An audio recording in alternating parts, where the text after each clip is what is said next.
You in the, You might know him. Thomas Randall. Thomas? Oh, sure I do. He's with the firm that represents your father's company. Yeah, he said to say hello to you. Did he? I bet he made it sound like an indecent proposal. Sounds like you two have a history. Oh, and it's just a silly running gag we have. I see him at parties, and he flirts with me. I turn him down, and, you know, it's harmless fun. Why'd you call him? Call him? Yeah. You mean like for a date? Oh, please. Mama, I mean, please, you could call him. You maybe, ask him out to lunch or something. I mean, you're both attractive, intelligent, reasonably mature adults. So you go out and you have lunch and maybe you like each other. And then you can never tell what might happen. Well, hold on. Just wait a minute, please. You're going to have me married in a few minutes. Mama, I don't want you spending the rest of your life alone, growing old and lonely. Eden, I have no intention of spending the rest of my life alone. This, freedom I have right now, pretty heady thing. I want to give myself a little time to enjoy it. All right. You can still have lunch. I mean, it doesn't have to be Mr. Randolph. It's cute. Okay, I'll make you happy. I'm having lunch today with a man. It's a date. And he's cute. Arthur Donnelly, Heather's father. Is it serious? Eden, it's lunch. That's all. We like each other. We get along. We enjoy each other's company. Oh, well, if you're happy, I'm happy. Honey, I think about your father a lot. And I miss him. And I do miss having a man in my life. But I'm not running out looking for someone to replace him. First of all, it'd be impossible. Second of all, I'm very healthy. And with that, I'm going to leave you. Oh, okay. What time is the hearing? It's at 4 o'clock. But Cruz said he was going to come back here first. Maybe he he should be back by now. Should probably stop somewhere on the way to his mother's. Yeah, maybe. You worried? Oh, no. I mean, you were probably right. They just stopped somewhere.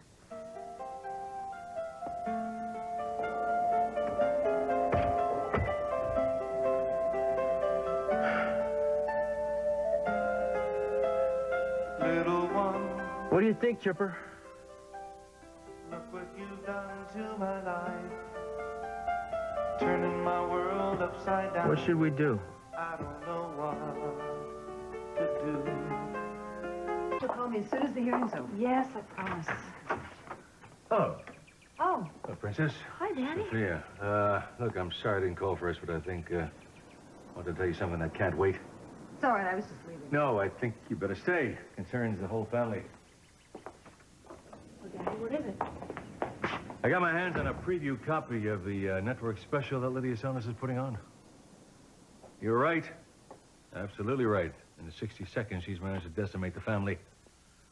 I came off as the worst villain since Ebenezer Scrooge, but none of us was spared. I just wanted to prepare you and let you know that I had nothing to do with what's going on in the air. Well, that's a small comfort, isn't it? Well, is there any way you can stop it, Daddy?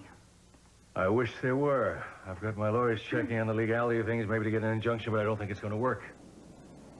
Do you mind if I have a minute alone with your mother? That is, if it's all right with you. Okay, be in the kitchen.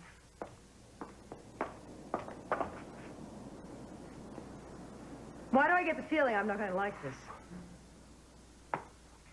Well, I'm afraid that Lydia was not particularly kind to you in her profile of you. She, managed to bring in your personal life after the time that we were separated when you started seeing TJ. What specifically did she say? How promiscuous you were, for one thing, and how you flaunted it in front of the family. And just where did she find this out? She didn't get it from me. Well, she didn't get it from me, so who else could it have been? And it all really sounds very suspiciously familiar. Because those are the words, almost verbatim, that you said to me before you threw me out of the house. That was between you and me. I wouldn't air our dirty laundry in public, Sophia. Oh, not even a little pillow talk with Lydia? What does she do? Have her tape recorder on while you're in bed with her? Don't be so damn crass. You should have known this was going to happen before you invited the Lydia Sonder into our bedroom. Hey, what's going on? Oh, I'm sure you're going to be glad to tell me how it feels to betray probably the one decent thing that we had left together. Daddy, what was that all about? She seems to forget that we are divorced. If you excuse me, I gotta go. Daddy. Oh. Goodbye, Cruz. I'll call you later.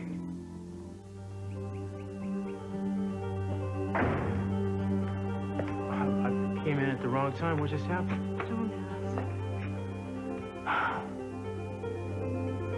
Hey, where have you been?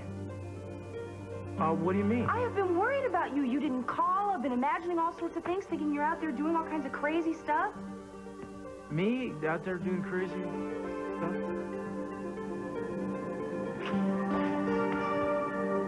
You don't know how close I came. Fred, will you calm down? I can hear you wheezing. Yes, I know I promised to deliver you the story today. I'm sorry, you're just going to have to wait. Because I have to go back to the editing room, that's why. Look, 24 hours tops. Look, I promise I will have it to you queued up and ready to go long before airtime. No, there's nothing wrong with the piece. Look, I think you're gonna love it. Something's come up today, that's all, and I feel it's important enough that I include it. You're a doll. I love you.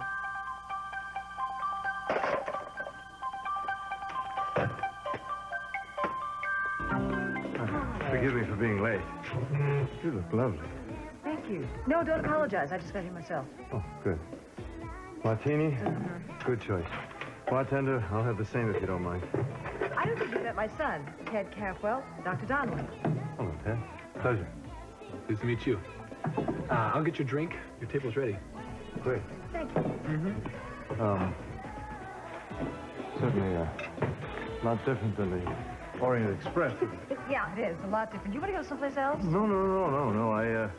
I've been in too much of a rut lately. I need to get out, go someplace different. Well, this place certainly is. You come here often? I used to. There you go. Thank you, Ted. All right. What do we drink to? New beginnings. Both of us. I like that. In fact, I like that very much.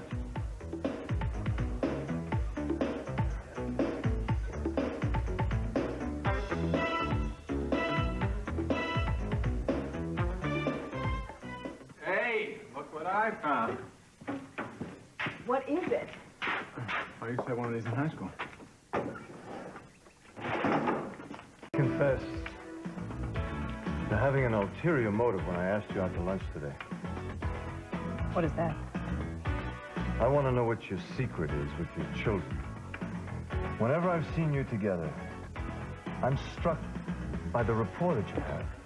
There's obviously a real affection there. I think there is. I don't know if there's a secret or if it's any one thing. Well, whatever it is, it's a talent that I obviously lack. Whenever my children are in the same room for more than 5 minutes, total warfare breaks out. Can't be that bad. We bear the scar. I don't know what your situation is, Arthur, but I try to listen more than I speak. And tried very hard to be patient.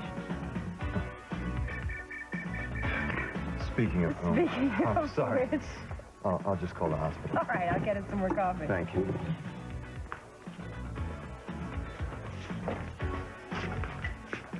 He's a little older than you're used to, huh, Sophia?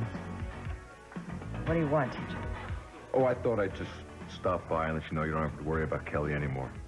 She made it real clear she wants me the hell out of her life. That doesn't surprise me. Me neither. Like mommy, like daughter, right?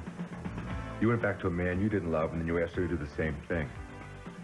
The fact of the matter is, though, it didn't work for you. What makes you think it's going to work for her? Huh?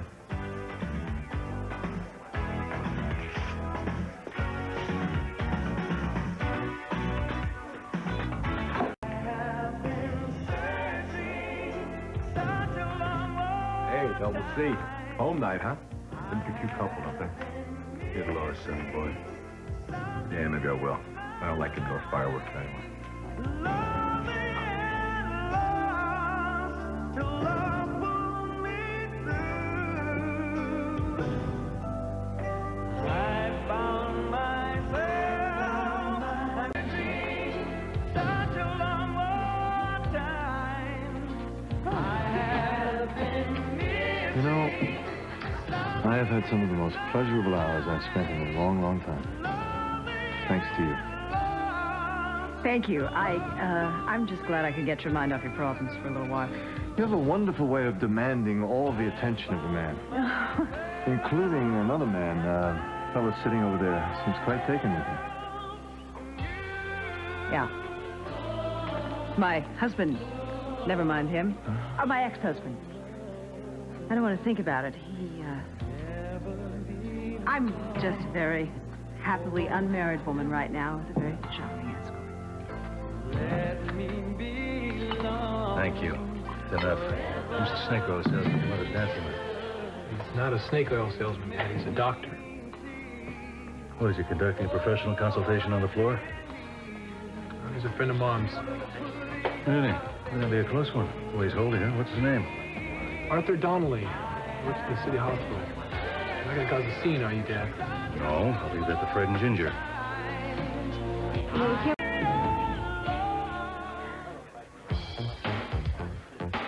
Arthur, I'm awfully sorry, but I'm going to have to go and speak to you for a minute. Excuse me. Sure. I'll wait at the table. Thank you.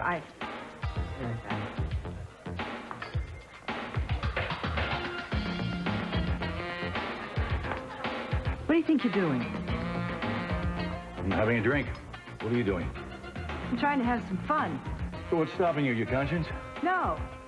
You sitting here glaring at me. I wasn't aware that it was glaring. Well, be aware of it. Mostly I'm here trying to figure out what you were doing. Call it date. With a doctor, I understand. What's that? Veterinarian. No, surgeon. And you must not worry about the family honor. I don't think the family honor does concern you anymore because I intend to be a lot more careful when talking to my new friends than you were when you were talking to Lydia Saunders. What? You keep bringing that up. I told you I am not responsible for what went into that story. You certainly are responsible because you let that little opportunist get the best of you. And now the whole family is embarrassed and disgraced because of your vanity. Sophia, this whole cockamamie thing is getting out of hand. There's nothing I can do about the whole thing except to say I am sorry. There is certainly something you can do. You can do something constructive instead of sitting around and apologizing for something you let happen. Get in control of it. You got any suggestions? No, I don't. But I can't imagine that you would let that woman disgrace our family and not try to get even. Oh, for Christ. Forgive me for interrupting. We haven't had the pleasure of meeting. I'm Arthur Donnelly. Yes, I've heard of you, Dr. Donnelly. That's flattering. Do you mind my wife and I having a private conversation? It's all right. I've said everything I wanted to. Pleasure to have finally met you, Mr. Capwell.